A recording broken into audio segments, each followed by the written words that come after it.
Kita akan langsung membahasnya pemirsa bersama dengan sejumlah narasumber. Saya akan perkenalkan untuk Anda yang sudah hadir bersama saya di Studio TV One. Yang pertama di sebelah kanan saya sudah ada Bapak Danardi Sosro Sumiharjo, psikiater. Selamat malam Pak Danardi. Selamat malam Mbak Sehat Vena. Pak? Alhamdulillah. Selain Pak Danardi juga kami hadirkan ada Pak Jejen Musfa, pengamat pendidikan dari UNJ. Selamat malam Pak Jejen. Selamat malam Mbak Vena, dari Sehat? UIN. Dari UIN, mohon maaf Pak. Oke, baik. Selain dua narasumber yang sudah hadir di studio, pemirsa, kami juga sudah terhubung melalui sambungan virtual Zoom. Ada Pak Hadrian Irvani, Wakil Ketua Komisi 10. Selamat malam Pak Hadrian. Selamat malam Mbak Pena, Assalamualaikum. Waalaikumsalam warahmatullahi wabarakatuh. Saya terlebih dahulu mau menuju Komisi 10. Pak Hadrian, Pak, ini kalau kita lihat data terakhir dari Kemendikdasmen, ada lebih dari 1.000 Pak, 1.009 sekolah rusak parah terdampak akibat bencana di Sumatera begitu. Sejauh ini data yang sudah diterima oleh Komisi 10 DPR seperti apa Pak, dan bagaimana merespon kejadian mengenai hal ini Pak? Baik Mbak Pena, jadi yang ingin saya sampaikan pertama, data yang kami terima per tanggal 4 Desember kemarin. Jadi kalau data yang disampaikan oleh TV One sekitar 1.009 ya. Nah, sementara kami menerima data dari Kementerian Pendidikan Dasar dan Menengah adalah sejumlah 2.185 satuan pendidikan. Jadi mulai dari PAUD, SD, SMP, SMA. Nah itu tergabung di dalam 3 provinsi, yaitu Aceh, Sumatera Utara, Sumatera Barat. Kemudian peserta didik yang terdampak oleh bencana ini adalah 180.717 siswa atau peserta didik. Kemudian guru-guru kita juga terdampak ada 17.049 guru. Ini data per tanggal 4 Desember kemarin. Nah, hari ini kami meminta kepada Kementerian Pendidikan Dasar dan Menengah untuk memetakan kembali, melakukan pendataan lagi berapa fasilitas sekolah kita, berapa siswa-siswi kita, dan berapa guru-guru kita yang terdampak di 3 provinsi yang saya sebutkan tadi. Nah, oleh sebab itu, setelah melakukan itu, tentu kami mendorong untuk dilakukan percepatan rehabilitasi sekolah-sekolah yang terdampak bencana. Kemudian, yang kedua tentunya adalah penyediaan sekolah sementara. Ini menjadi penting. Jangan sampai proses belajar mengajar atau hak pendidikan dari siswa-siswi kita atau putra-putri kita, anak bangsa yang hari ini sedang dilanda bencana di 3 provinsi tersebut menjadi terputus.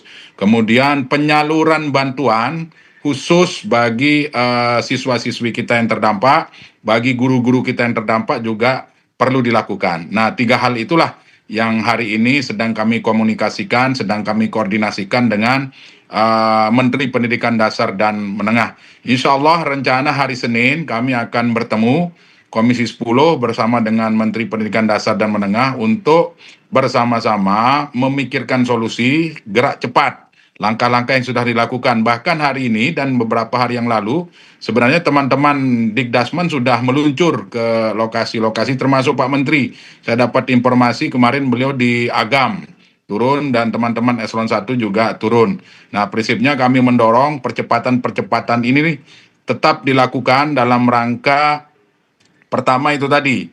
Jadi menormalisasi hak-hak pendidikan yang seharusnya diterima oleh putra-putri kita. Nah, selain itu tentu seiring dengan hal-hal tersebut berjalan, maka kami juga berharap agar trauma healing juga perlu dilakukan agar putra-putri kita, siswa-siswi yang terdampak, kemudian guru-guru yang terdampak juga bisa siap untuk melanjutkan hak-hak pendidikan dan melanjutkan proses belajar mengajar yang ada di sana. Demikian Mbak Pena. Oke, baik. Saya mau langsung beralih ke Pak Jejen kalau begitu. Pak Jejen, ini kalau data terbaru yang dipegang oleh Komisi 10 ternyata lebih banyak lagi ya sekolah-sekolah yang terdampak, datanya ini dari PAUD kemudian sampai dengan sekolah menengah ke atas. Kalau dari Anda pengamat pendidikan melihat banyaknya sekolah, 2.000-an sekolah ini terdampak, apa yang harus didorong terlebih dahulu, Pak Jejen?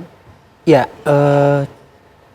Mbak Vena, kita harus optimis dan tentu saja mensupport DPR maupun kementerian untuk melakukan tindakan berbasis data, ya. Karena ini penting agar tepat jenis bantuan yang bisa diberikan, dalam pengertian tentu saja di sana jenis bantuan tidak hanya sekedar memberikan ATK, buku pelajaran, kemudian seragam, kaos, tas dan seterusnya, tetapi juga di sana ada yang menarik bahwa ada sekian ribu guru terdampak dan itu bagaimana penanganannya. Dan tentu saja kondisi siswa dan guru ada yang terluka dari berat, ringan sampai yang menengah, dan itu yang saya maksud bahwa tepat jenis bantuan itu di sana gitu. Nah, tadi disebutkan bahwa ada sekolah darurat, tenda darurat dan lain sebagainya. Tapi juga berbasis data itu penting agar terbayang juga misalnya selain guru dan bantuan bersifat fisik tadi, kita juga yakin bahwa anak-anak kita tuh membutuhkan juga bantuan non fisik, dalam hal ini adalah nanti yang trauma healing ini. Di samping itu kita juga ingin tepat jumlah, karena saya yakin sebagai pengamat bahwa ini tidak cukup dibebankan kepada pemerintah. Dan saya percaya bahwa masyarakat, juga LSM dan non-government termasuk industri itu akan terlibat di dalam konteks penanganan bencana ini gitu. Baik dalam bentuk pembangunan kembali sekolah, trauma healing, bantuan fisik dan non-fisik gitu. Karena saya sepakat sama tadi kita bicara bahwa di samping pemenuhan hak belajar, tapi juga yang tidak kalah penting adalah hak anak untuk agar mereka tidak trauma, membekas terlalu dalam begitu. Nah, dalam konteks ini kita harus apresiasi gerak cepat dari pemerintah dan DPR dalam mengumpulkan data, karena kebijakan yang diambil berbasis data itu akan efektif gitu, dan itu kata kuncinya adalah berbasis data. Baik, tadi sudah disinggung oleh Pak Jejen mengenai trauma healing. Ini salah satu hal yang penting, aspek yang harus diperhatikan agar para korban bencana, terutama anak-anak ini yang masih membutuhkan pendidikan di sekolah ini bisa mendapatkan yang namanya trauma healing. Nanti mungkin bisa direspon langsung oleh psikiater, tapi kami jeda terlebih dahulu, Pak. Apa kabar Indonesia Malam akan kembali untuk Anda pemirsa, sesaat lagi tetaplah bersama kami. Anda kembali menyaksikan Apa Kabar Indonesia Malam. Kita lanjutkan diskusi kita, Pak Dana. Kalau kita bicara soal trauma healing ya, trauma healing seperti apa sih yang harusnya didapatkan oleh para korban bencana Sumatera ini? Jadi kalau berbicara trauma healing, kalau mencoba menggunakan referensi waktu tsunami dulu, betul tadi seperti Pak Jejen bahwa kita perlu data, kita perlu informasi. Nah, saat itu informasi itu datang dari kabupaten, katakanlah dinas kesehatan. Dinas kesehatan itu bisa memapping bahwa masalah itu ada di sana, ada di sana, ada di sana. Apakah itu di perumahan ataukah di camp, artinya bahwa kemudian kami membentuk suatu tim, apakah itu juga tim yang datang dari Jawa, dari tempat lain, dan kemudian juga kita melibatkan tim lokal di kabupaten itu, katakanlah kita terkumpul 10 orang, itu kemudian kita melakukan apakah itu untuk memeriksa, apakah untuk membuat hiburan, artinya bahwa kita bekerja sama antara tim yang datang dari luar Sumatera, kemudian dari teman-teman lokal. Seperti yang sudah teman-teman kami dari Perhimpunan PSKJ ini, teman-teman di Aceh atau di Sumatera Barat itu sudah melakukan perhimpunan. Dan yang luar biasa adalah bahwa kepedulian, termasuk juga bahwa teman-teman itu melakukan pengumpulan donasi, pengumpulan bahwa punya kepedulian yang tinggi bagaimana menolong teman-teman atau saudara-saudara kita yang ada di Sumatera itu. Berharap bahwa ini akan menjadi suatu kebersamaan dan trauma healing akan bisa berjalan dengan baik. Tapi tentunya bahwa bukan hanya di trauma healing, nomor satu bahwa anak-anak ataupun juga guru-guru atau itu tentu bisa berbeda-beda persepsinya. Ada yang barangkali bisa tenang-tenang saja, tapi ada juga yang mungkin ada kecemasan ringan, depresi ringan. Bisa juga bahwa terjadi depresi yang relatif lebih berat. Artinya bahwa trauma healing itu harus kita pilah bahwa mana yang sekiranya perlu suatu tindakan yang lebih serius, mana yang barangkali sifatnya ringan-ringan saja. Jadi perlu juga suatu pendataan bahwa oh sekiranya yang ini perlu suatu tindakan yang lebih serius untuk kesehatan jiwanya. Idealnya berapa lama Pak untuk penyembuhan para korban ini? Kalau berbicara secara medis bahwa bentuk untuk kemampuan orang beradaptasi itu diberi jarak antara 3 bulan sampai 6 bulan. Berharap manusia itu punya kemampuan coping mechanism, punya mekanisme defense bahwa 3 bulan atau mungkin kurang 3 bulan itu sudah melakukan suatu penyesuaian. Kalaupun agak melambat sampai 6 bulan itu masih kita golongkan normal. Jadi seseorang itu sebenarnya punya daya tahan, punya daya penyeimbang yang kita hidupkan lagi bahwa sesuatu yang terjadi ini harus kita terima dan kita tidak perlu protes berlebihan dan kita bisa menerima dan kemudian next kita buat sesuatu yang lebih sehat. Oke, tapi kalau bicara soal dampak psikologis dari bencana ini, sebetulnya apa saja sih yang bisa menjadi ciri-ciri ataupun dampak psikologis yang bisa dirasakan oleh para korban ini? Ya, tentu kalau kondisi seperti ini kan namanya trauma, stres pasca trauma. Itu biasanya bentuk-bentuk apakah menjadi kecemasan, menjadi susah tidur, menjadi ada seperti gambaran seperti orang fobia, itu bisa muncul seperti itu. Dan itu katakanlah teman-teman apakah itu para psikiater atau teman-teman clinical psychologist atau juga teman-teman perawat jiwa tentu sudah punya modalitas untuk memberikan suatu terapi. Baik itu terapi yang berbentuk behavior, memberikan suatu penghiburan, membentuk suatu bentuk permainan, atau juga kalau memang perlu dengan pemberian obat pun, dengan obat-obat ringan juga bisa kita berikan. Oke, baik. Saya mau kembali ke Komisi 10 DPR, Pak Hadrian. Pak Hadrian, ke depan apa yang akan dilakukan DPR dan juga berkolaborasi dengan pemerintah untuk memastikan bahwa para korban ini bisa mendapatkan hak pendidikannya dengan kondisi lingkungan yang baik, Pak, termasuk juga mendapatkan trauma healing seperti yang tadi disebutkan? Ya, jadi pertama yang ingin kami sampaikan juga bahwa negara harus hadir. Dan hari ini sudah dibuktikan bahwa Kementerian Pendidikan Dasar dan Menengah sudah langsung melakukan pemetaan pasca kejadian di 3 provinsi tersebut. Data yang sudah terkumpul hari ini data sementara. Nah, ini kami sedang minta per hari ini apakah ada data tambahan terkait dengan satuan pendidikan yang terdampak, kemudian siswa-siswi kita yang terdampak, dan begitu juga guru-guru kita. Nah, saya punya data Mbak Pena, ini terkait dengan bantuan-bantuan yang sudah diberikan. Ada 10.200 school kit, jadi perlengkapan sekolah, ini untuk membuktikan bahwa negara hadir. Kemudian 131 ruang kelas darurat. Nah, ini sementara untuk memenuhi hak-hak dasar pendidikan, bahwa bencana boleh terjadi tetapi pendidikan tidak boleh putus. Kemudian 400 family kit. Nah, ini bisa untuk keluarga dari siswa-siswi tersebut termasuk guru-guru kita. Ada juga kita memastikan bahwa 50.000 buku teks dan non-teks yang sudah dipersiapkan dalam rangka keberlangsungan proses belajar mengajar. Kemudian bantuan operasional lainnya dan dukungan psikososial yang menjadi sangat dibutuhkan di hari-hari ke depan ini. Kemudian yang ingin kami sampaikan juga bahwa hari ini kita sedang melaksanakan revisi Undang-Undang Nomor 20 Tahun 2003. Nah, kami di dalam revisi tersebut juga memasukkan pelaksanaan atau layanan pendidikan untuk daerah khusus, baik 3T maupun daerah-daerah marginal, dan tentu bagi daerah-daerah yang terkena bencana. Agar apa? Agar kita harus pastikan betul tidak terjadi penelantaran. Kami ingin memastikan juga bahwa penanganan pendidikan, pelaksanaan pendidikan, proses belajar mengajar yang terjadi di daerah bencana betul-betul harus dilakukan dengan cepat, dengan segera, dan tentu berdasarkan dengan data-data seperti yang disampaikan oleh Mas Jejen tadi.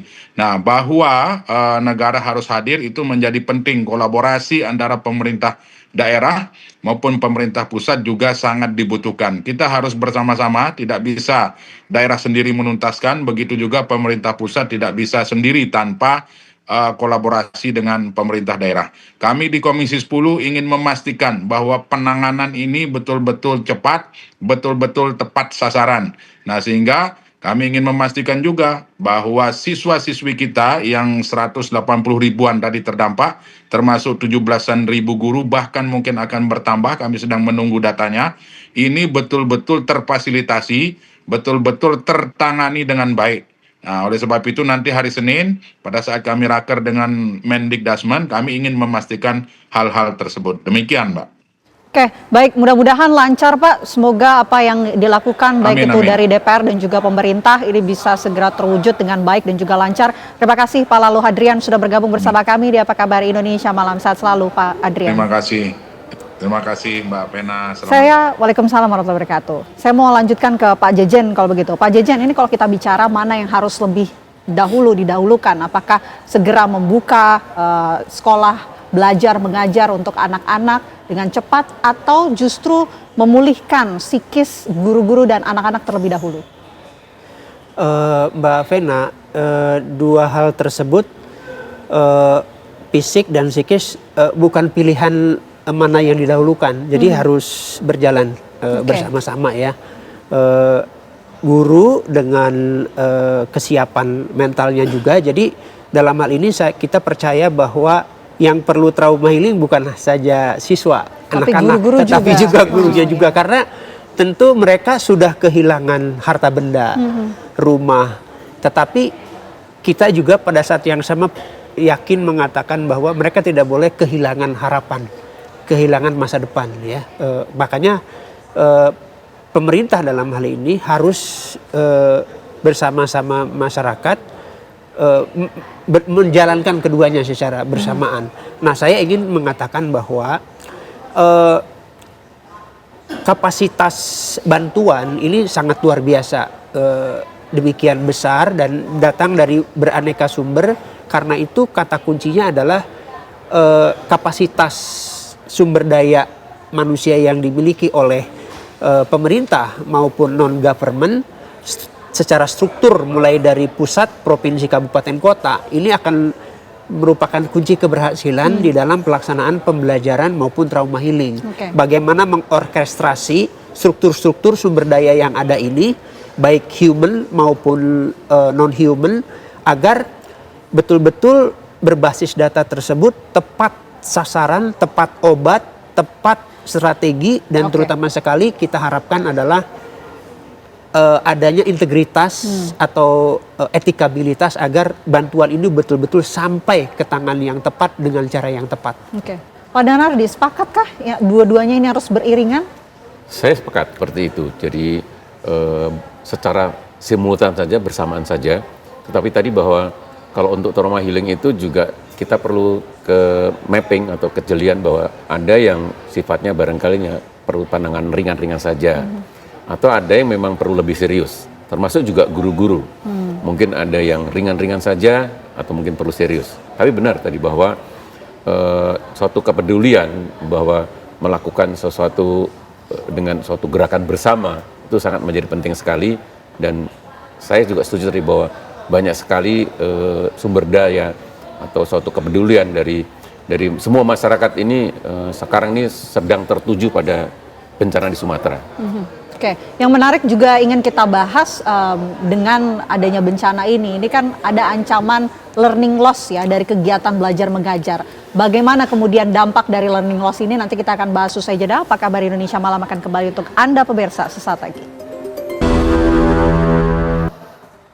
Kita lanjutkan diskusi kita, saya mau ke Pak Jejen. Pak Jejen, yang tidak kalah mengkhawatirkan ini adanya ancaman learning loss atau penurunan capaian belajar ketika proses belajar mengajar ini terhenti akibat bencana. Bagaimana memastikan bahwa ancaman ini tidak akan terjadi bagi para korban di bencana Sumatera?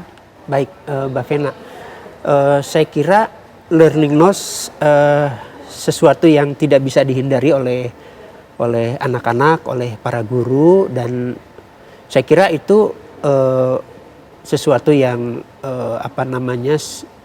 sesuatu yang alamiah.